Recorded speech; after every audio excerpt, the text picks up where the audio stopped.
Bien, vamos a continuar con el ciclo de exposiciones. Y ahora a continuación tenemos la exposición de la doctora Erna Frins. La doctora Frins es docente de la Facultad de Ingeniería, es doctora en física y realmente está realizando unas innovaciones en Antártida en cuanto al estudio de los aspectos físicos del medio ambiente antártico. Y en ese sentido, la exposición de la doctora Frins va a ser sobre física del medio ambiente antártico, métodos innovadores para el estudio de la atmósfera. Bueno, como dijo, muchas gracias Juan, muchísimas gracias por la invitación y permitirme presentar, dar a conocer el trabajo que estamos realizando. En realidad la presentación que voy a hacer es un poco una mezcla, da un poco cuenta lo que hicimos, lo que tenemos la intención también de continuar haciendo en la Antártida y un poco el trabajo que realizamos. Física del medio ambiente, no me quiero tomar la atribución de que yo abarco la física del medio ambiente, hay muchísimo para hacer, lo mío es solamente un aspecto, ¿sí? Pero sí, en física es muy relevante, hacer física en este sentido para les un poco más qué es lo que pasa en la atmósfera, en los océanos, y bueno, vamos a ver un poco lo que les voy a presentar ahora.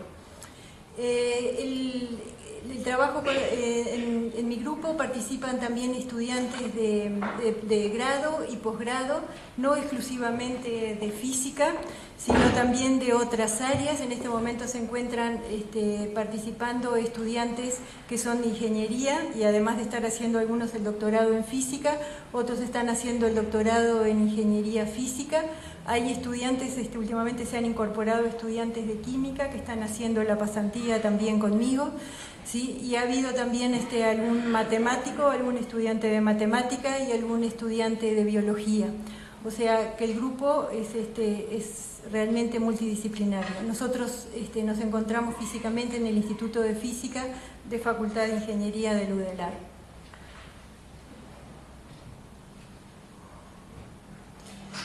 Los objetivos de nuestra investigación, a grandes rasgos, lo que involucra específicamente el trabajo en la Antártida. Lo que nos interesa es realizar observaciones continuas del ozono estratosférico.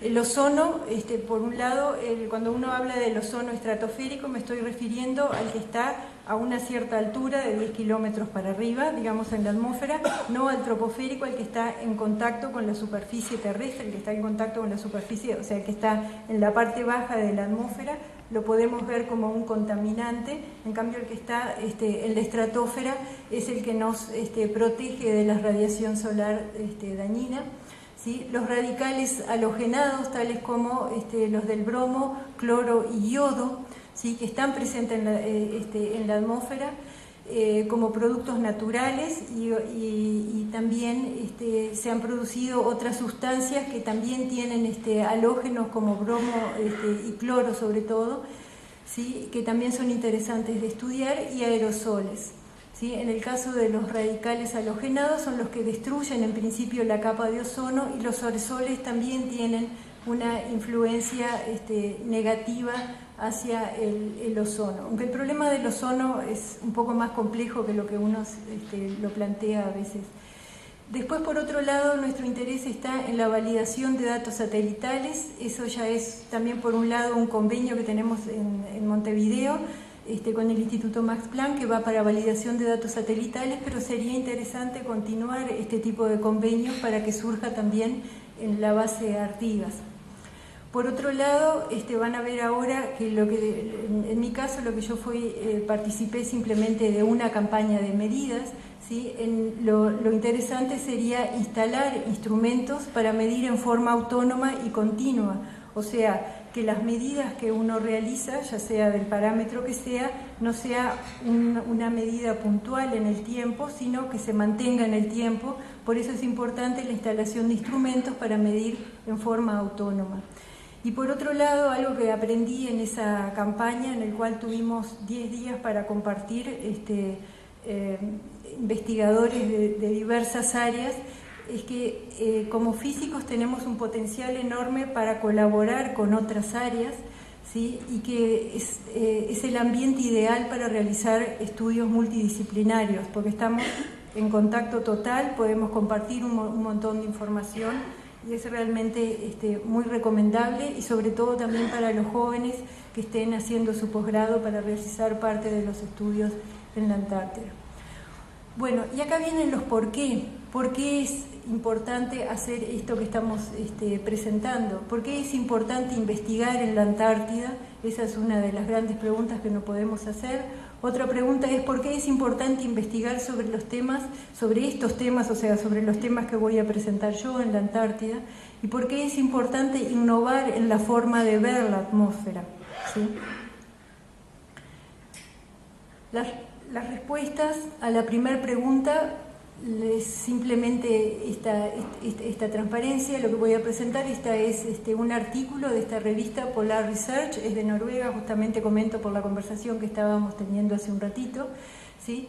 Y aparecen continuamente este tipo de artículos, ¿no? O sea, Uruguay va, si quiere ser tomado en serio para participar de los foros internacionales y para mantener su estatus, va a tener que mostrar continuamente investigación en forma de publicaciones científicas para continuar y ser el partner correcto y para mantener, como digo, el estatus en los foros internacionales.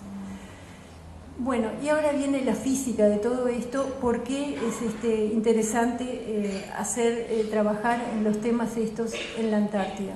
¿Cómo vemos nosotros la física en la Antártida? Hay varios temas de física que se pueden estudiar en la Antártida. En lo que concierne a mí se refiere a la radiación solar, ¿sí? Y la radiación solar nos da un montón de información. ¿Cómo vemos los físicos esa información? Bueno, vemos toda esa información, la vemos a través de la interacción de la radiación con la atmósfera. En el caso, ¿qué es lo que hace la radiación solar sobre la atmósfera? Bueno, la radiación solar es dispersada por las moléculas y por el material particular, o sea, por aerosoles. En conclusión, nosotros en realidad utilizamos la palabra del inglés, el scattering, o sea, es desviada en todas las direcciones, y eso depende un poco de sus características, de su longitud de onda, de su color.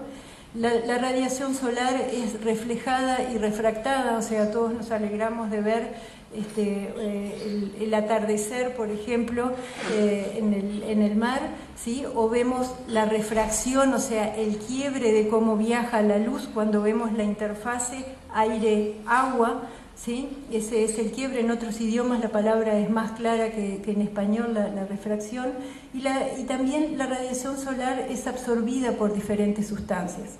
Mayoritariamente las sustancias principales que tiene la atmósfera son el oxígeno y el nitrógeno, los principales gases, y hay un montón de gases más, que es lo que nosotros llamamos los gases traza, ¿sí? Están presentes no en cantidades de tipo 20, 70, 78%, como es el del nitrógeno, sino que se presentan en porcentajes inferiores al 1%. O sea, en partes por millón. Y allí lo que estamos diciendo que es una molécula en 1.000.000, un ppm, o partes por billón o partes por trillón.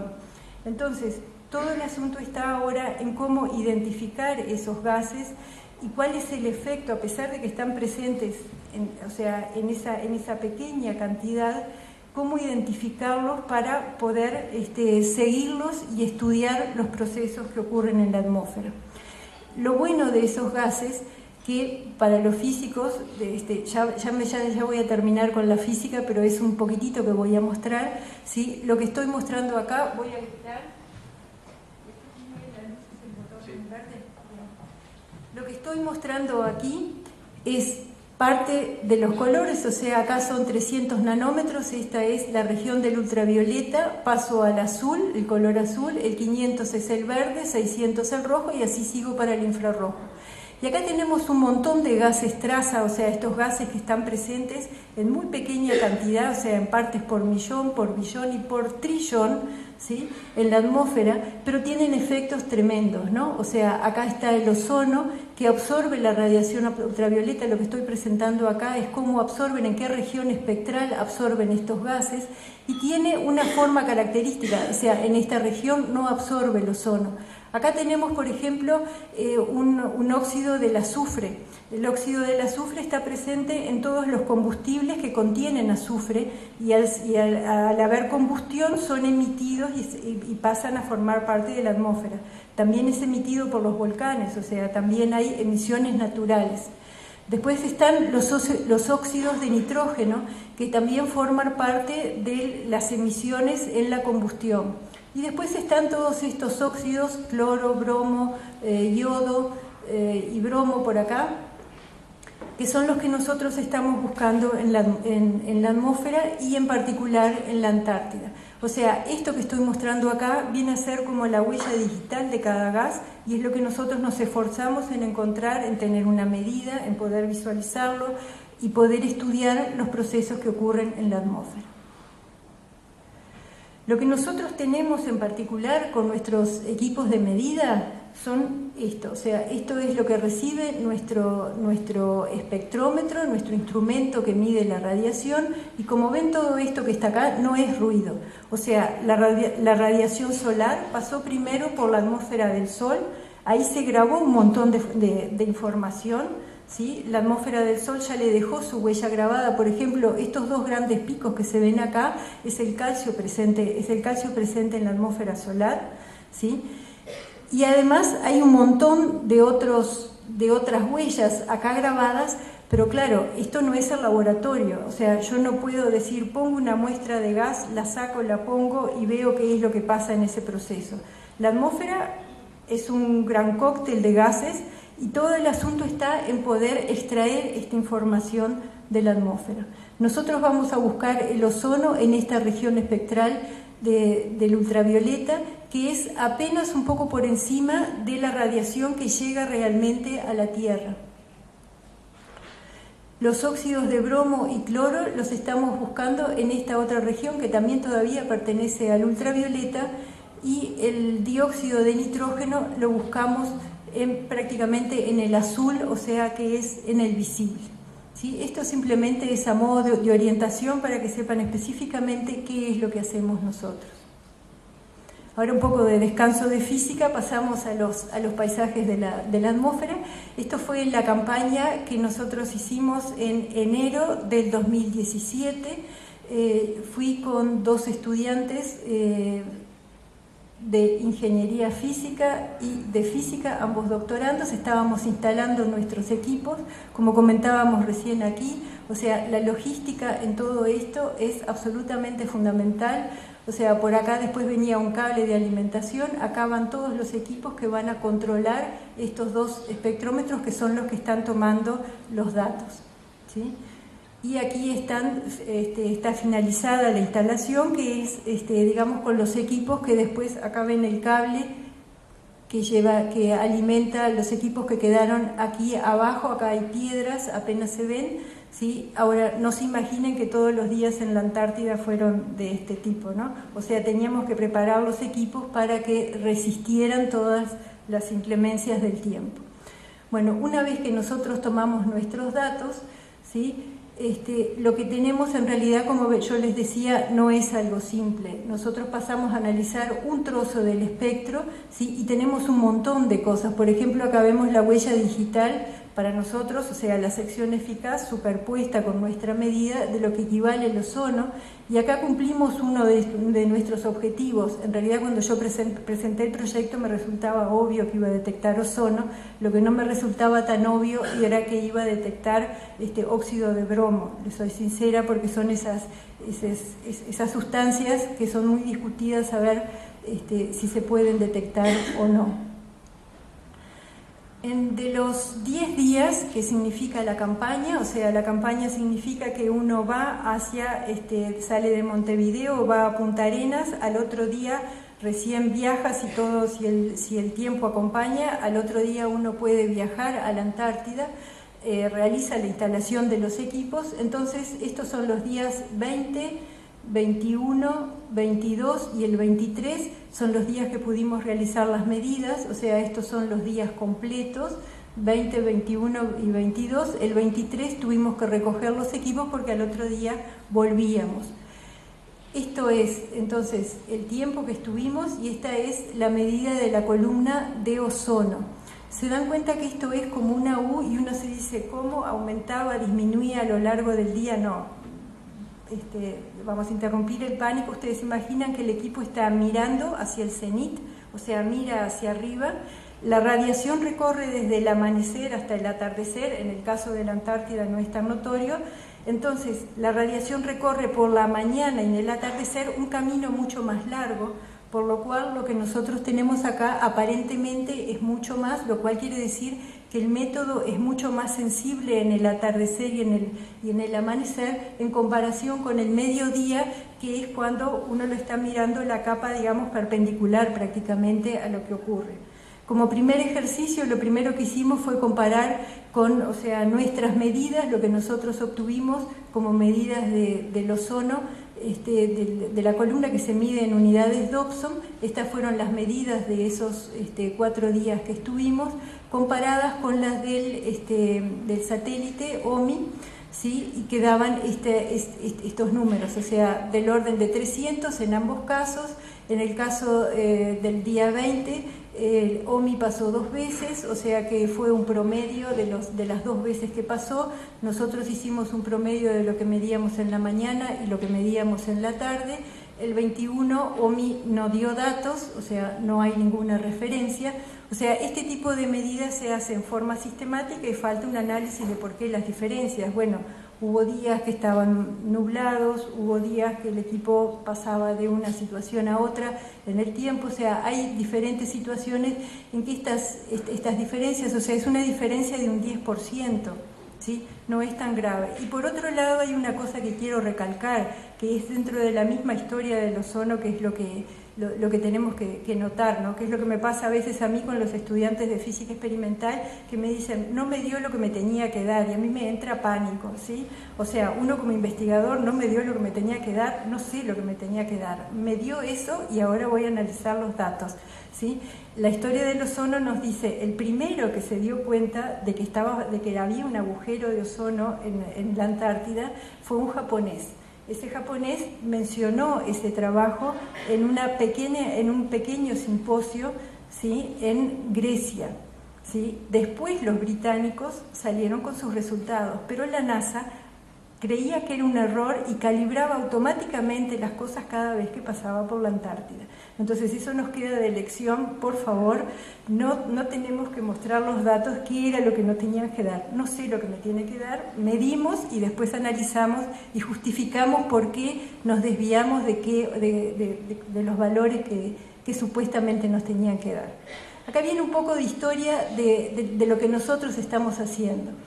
Esta figura lo saco un poco del medio. Nosotros hemos estudiado por mucho tiempo emisiones de gases. Imagínense que esto que está acá es un corte, o sea, imaginan una chimenea, una pluma y un corte, y uno quiere saber qué es lo que está pasando en esa pluma. O sea, medir emisiones de una chimenea, nosotros lo hicimos por mucho tiempo, lo tenemos a esta altura bastante claro, podemos decir claramente cuánto NO2 o cuánto monóxido de nitrógeno o cuántos kilos por hora de azufre se están emitiendo por una chimenea. La pregunta que nos hicimos a continuación es, ¿cuál es la química de lo que está pasando dentro de esa pluma? Entonces, para eso dijimos, con los instrumentos que tenemos, podemos recurrir a algo parecido de lo que ya es bastante conocido en medicina, que es hacer tomografías. Vamos a mirar esa pluma desde distintos lugares. Nosotros tenemos 2 equipos, por eso son solo 2 que están aquí, o sea, tenemos muy pocos datos.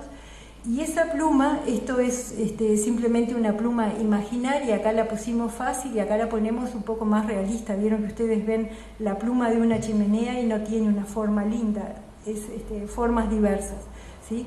Y bueno, y es un poco analizar a ver si podemos llegar a decir qué es lo que pasa con la química, qué es lo que está pasando dentro de una pluma. Ahora, eso que hacemos con una pluma, esa misma matemática y esa misma estructura, nosotros podemos aplicarla a la atmósfera, ¿sí?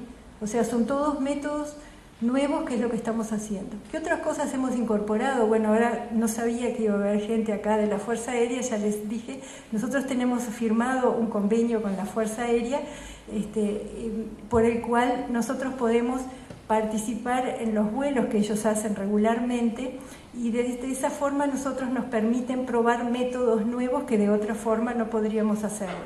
O sea, se está preparando con este es el paracaídas, pero él además lleva aquí delante los equipos nuestros, que es los que van a usar. O sea, acá estamos, acá está otro de los estudiantes del grupo, acá está, en el avión, cuando se están concentrando, digamos, para el momento de que se van a tirar después con los paracaídas. Nosotros preparamos los equipos, acá está Matías, es otro chico que está trabajando conmigo para todas estas pruebas, para hacer las medidas no solo desde tierra, sino no solo desde los lugares estándar, sino también usar distintos tipos de plataformas de medida, ¿sí? Y esto es que estamos optimizando métodos para medir desde aire, ¿sí? Acá está, los equipos nuestros van instalados aquí. Los equipos en principio se instalan una vez que despega el avión, ¿sí? Ya somos un grupo que funcionamos bastante bien en lo que es la coordinación del trabajo de cómo funcionan los vuelos y cómo se preparan las cosas y los temas de seguridad.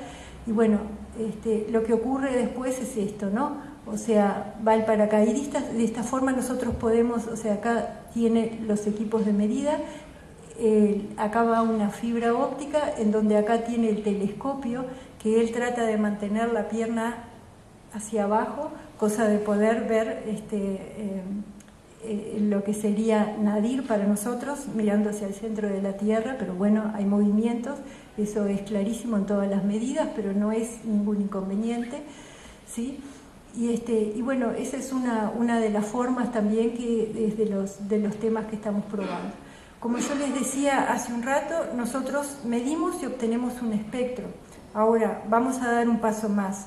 Nosotros podemos tener imágenes, además, que es como sacar. Si nosotros tenemos cámaras científicas en los cuales nosotros podemos ponerle filtros delante y trabajar esos filtros en distintas longitudes de ondas que a nosotros nos sirven, y comparar las imágenes donde los gases absorben y no absorben, ¿sí? Podemos visualizar las emisiones de gases que son en realidad transparentes.